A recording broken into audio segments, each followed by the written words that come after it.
ধর্মীয় বিশ্বাস এইটা মাতৃধারার আরাধনা করত মাতৃপূজার, মাতৃশক্তির সঙ্গে হরপ্পায় একটা সিলমোহরে পাওয়া গিয়েছে একটি শিবের গঠন। তো সেই শিবের ৫ টি পশু ছিল সঙ্গে, ঘোড়া বাদ দিয়ে।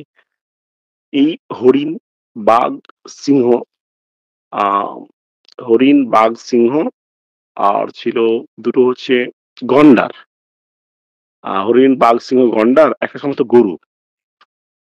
তো এই ৫ টি শিবে ছিল। এই শিবটা আধুনিক বর্তমান শিবের মতো নন। তাই ঐতিহাসিক এল ব্যাসাম এই ব্যাসাম এটিকে আদি শিব হিসেবে আখ্যায়িত করেছে। তাই আদি শিব হরপ্পা সভ্যতায় যে ৫ খানা প্রাণীর অস্তিত্ব দেখা গিয়েছিল, এইটা অনেক সময় দেয়নি কোনবার, হ্যাঁ? শুধু বলেছে আদি শিব বলতে কি বোঝো? ব্যাস।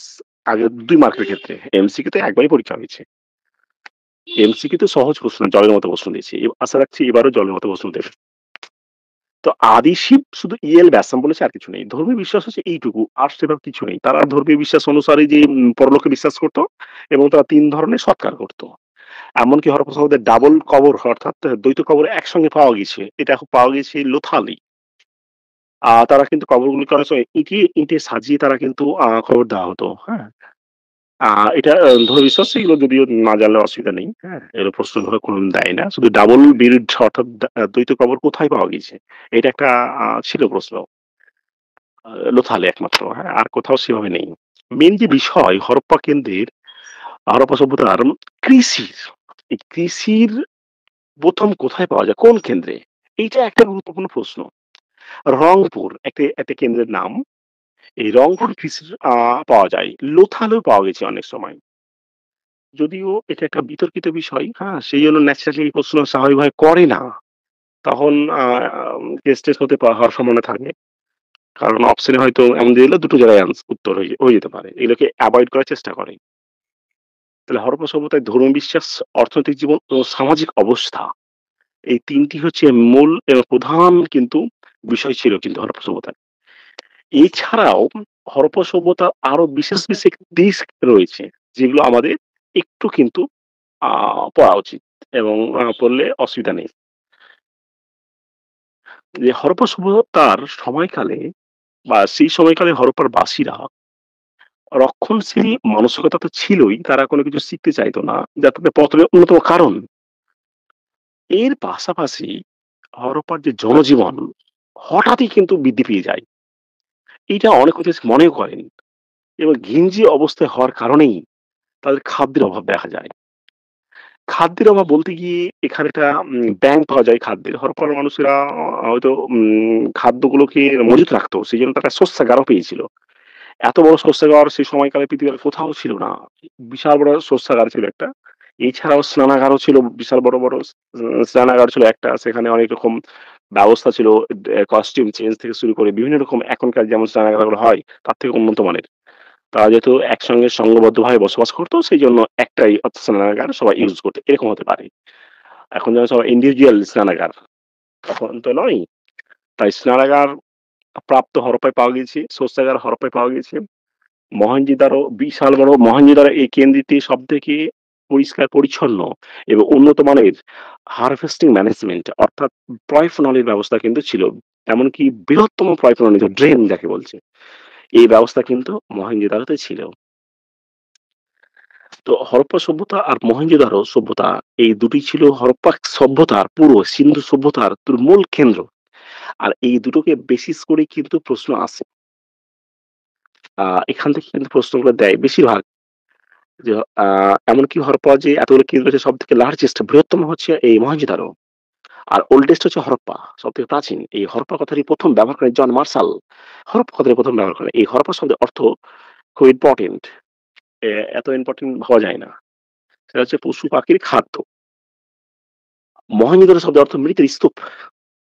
তো মহেঞ্জোদারো কথার অর্থ কি? হরপ্পা শব্দের অর্থ কি? এই দুটো কিন্তু অনেক সময় দিয়ে আছে। দেয়, বেশিরভাগ দেয়। বেশি নয়। ওখান থেকে ২০ টি প্রশ্ন পড়লে এনাফ। ২০ টা প্রশ্ন পড়লে এনাফ। এটা পিডিএফ আকারে সব তোমাদের দিয়ে দেওয়া হবে। নোট প্রোভাইড করে দেওয়া হবে। হরপ্পা থেকে আমি যেগুলো বললাম সেগুলোই হচ্ছে মেইন প্রশ্ন। এর বাইরে প্রশ্ন হতে পারে না। আমি এখন পর্যন্ত যা বললাম। সর্বশেষ একটা আলোচনা করব যে, যেকোনো সভ্যতার উত্থান হলেই তার কিন্তু পতন হয়। এটা স্বাভাবিক একটা বিষয়। তো এই সভ্যতারও স্বাভাবিকভাবে কিন্তু পতন হয়েছিল।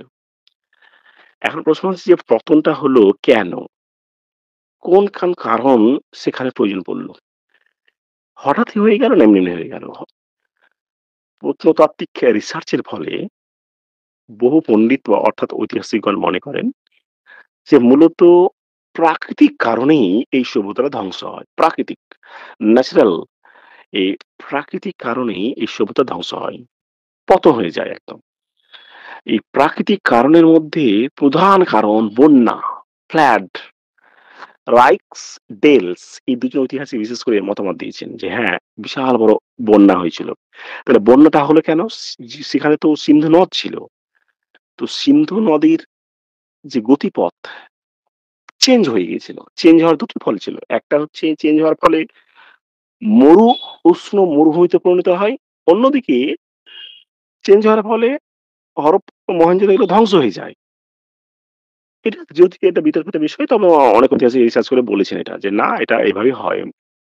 তাহলে বন্যার কারণে অন্যতম কারণ ডেল, রাইকস প্রমুখগণ এগুলো মনে করেন। ১ ২ নম্বর হচ্ছে ভূমিকম্প।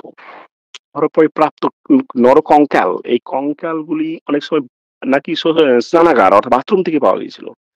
তো বাথরুমে নাকি বলা হয় যে অতর্কি অর্থাৎ হঠাৎই আকস্মিকভাবেই তারা কিন্তু মারা যায়। এমনকি বাথরুমে পাওয়া গিয়েছিল বলেই নাকি ভাবছি না এটা হঠাৎ ভূমিকম্পেরই মাধ্যমে একমাত্র হতে পারে। সেজন্য বলা হয় যে না ভূমিকম্পের কারণেই কিন্তু এটা হয়েছিল। দ্বিতীয়ত যে আমরা জানি যে হরপ্পা সভ্যতার মানুষেরা যে পাকা ইটের বাড়িতে বসবাস করত তারা কিন্তু সেই পাকা মানে সরি পাকা বাড়ি। তো সেক্ষেত্রে তারা যে ইট ব্যবহার করত সেগুলো হচ্ছে পোড়া ইট। আর ইটগুলো তো তখন তো ভাটা আকারে তৈরি করা হতো। তো ইটগুলো পোড়াতে গিয়ে অনেক গাছ কে ছেদন করা হতো। গাছ ছেদন হওয়ার ফলে নাকি সেসব অঞ্চলে বৃষ্টিপাতের অভাব দেখা দিত। আর অভাবের ফলে নাকি মরুপ্রায় মরু অঞ্চলে পরিণত হয়ে গেছিল। তার ফলে এই পদার্থটিকে ত্বরান্বিত করেছিল। আরেকটা অনেকটা এগিয়ে নিয়ে গেছে পতনকে। অনেক ঐতিহাসিক তাই মনে করেন। সর্বশেষ যেটা বলা হয় যে এগুলোর থেকে গুরুত্বপূর্ণ হচ্ছে বিদেশি বা বহিরাক্রমণ। বিদেশি আক্রমণ তথাকথিত বলা হয় এই বিদেশিরা হচ্ছে আর্য, যারা ঘোড়ায় চেপে কিন্তু এসেছিল। এই আর্যরা মানে হরপ্পার বিভিন্ন রাস্তাঘাট থেকে শুরু করে বিভিন্ন জায়গায় প্রাপ্ত নরকঙ্কালগুলির আঘাতের চিহ্ন এমনকি এইসব নরকঙ্কালগুলো সৎকার করা হতো না। রাস্তায় পড়ে থাকতো। এই আঘাতের চিহ্ন থেকে বলা হয় যে না এই সভ্যতা বিদেশীদের আক্রমণের ফলে পাওয়া গেছে। পরবর্তীতে বেদ যখন রচিত হয় বা বেদের কিন্তু একটা ঘটনা রয়েছে ঋগ্বেদে, ঋগ্বেদে যে হরগুপ্পীয় একটা যুদ্ধের কথা বলা হয়েছে। হরগুপ্পীয় যুদ্ধের ব্যাপারটা হচ্ছে এটাই যে হরপ্পীয় হরপ্পীয় যুদ্ধ হয়েছিল কোন এক বিদেশীদের মধ্যে। আর একেই বলা হয় নাকি হরপ্পার যুদ্ধগুলো হয়েছে একে বিদেশীদের কথা বলা হয়। বিদেশীরা কি আর্যরা। যেহেতু ঋগ্বেদে বলা হয়েছে। আর ঋগ্বেদে তো প্রায় আর্যদের বলা আর্যদেরই ব্যাপারটা বলা হয়েছে। তাই বলা হয়ে থাকে অনেক ঐতিহাসিক যে আর্যরাই এই সভ্যতার মূল পতনের জন্য মূল দায়ী। তাহলে হরপ্পা সভ্যতার পতনের জন্য ভূমিকম্প, বন্যা, বিদেশি আক্রমণ এবং প্রাকৃতিক যেটা বলা হয় জলবায়ু পরিবর্তন। এই ৪ টি মূলত প্রধান কারণ। গতবার এসএসসিতে একটা দিয়েছিল যে বন্যা, হরপ্পা সভ্যতার পতনের জন্য অন্যতম কারণ হচ্ছে বন্যা। কে দায়ী করেছেন? তো এইভাবে ভূমিকম্প, বন্যা, বিদেশি আক্রমণ এই ৩ টি জলবায়ু পরিবর্তনের মধ্যে এগুলো পড়ছে, হ্যাঁ? এই ৩ টেই যদি জানা যায় তাহলে মোটামুটি কভার হয়ে যাবে। অর্থাৎ বেশ ভালো জায়গায় থাকবে। তাহলে আমরা সামাজিক অবস্থার মধ্যে শ্রেণী বৈষম্য ছিলই। আমরা জানি সব জায়গায় থাকে এটা। শ্রেণী বৈষম্য বলতে শাসক শ্রেণী এবং লোয়ার ক্লাস প্রজাগণ। তো সামাজিক অবস্থার মধ্যে খুব একটা প্রশ্ন সেভাবে নেই। ধর্মীয় বিশ্বাসের প্রশ্ন আছে ডাবল বিরিড অর্থাৎ দ্বৈত কবর। আ তারপরে অর্থদিকটা খুব ইম্পোর্টেন্ট। অর্থনৈতিক জীবন। তারা পশুপালন, কৃষিকাজ। পশুপালনের মধ্যে কি পশু পালছিল? ঘোড়া বাদ দিয়ে মোটামুটি সবগুলোই। পৃথিবীতে ১ম বা হরপ্পা সভ্যতায় প্রাচীন ভারতের ১ম গৃহপালিত পশু হচ্ছে কুকুর। তারপরে এসেছে ভেড়া। আ ভেড়া কিন্তু সর্বাধিক হারে ছিল। কুকুর কম ছিল কিন্তু ১ম গৃহপালিত পশু কুকুর। কুকুর, ভেড়া, ছাগল, মোষ সব এভেইলেবল ছিল। সে সময় কিন্তু তারা কিন্তু ব্যবহার করত। শুধুমাত্র ঘোড়াটাই কোন জায়গায় কোন ক্ষেত্রে উল্লেখ পাওয়া যায়নি। তাই ঘোড়া হরপ্পা সভ্যতায় অনুপস্থিত ছিল। আর ধাতুর মধ্যে লোহা, লৌহ যুগ একটা যুগান্তকারী একটা ঐতিহাসিক ঘটনা। তো হরপ্পা সভ্যতার উৎপত্তি কারণ আম তাদের অবস্থা অর্থনৈতিক, সামাজিক, ধর্মীয় আর সঙ্গীত তার পতনের কারণ, কে আবিষ্কার করেন, কোন কেন্দ্র, তার পশ্চিম, উত্তর, দক্ষিণ, পূর্ব সীমানা আ এই এই কয়েকটি দক্ষিণ ভারতের কোনটি অবস্থিত? একটা নাম দিতে পারি ধরো বানোয়ালি, কালীবঙ্গান শব্দের অর্থ কি? কালো চুরি।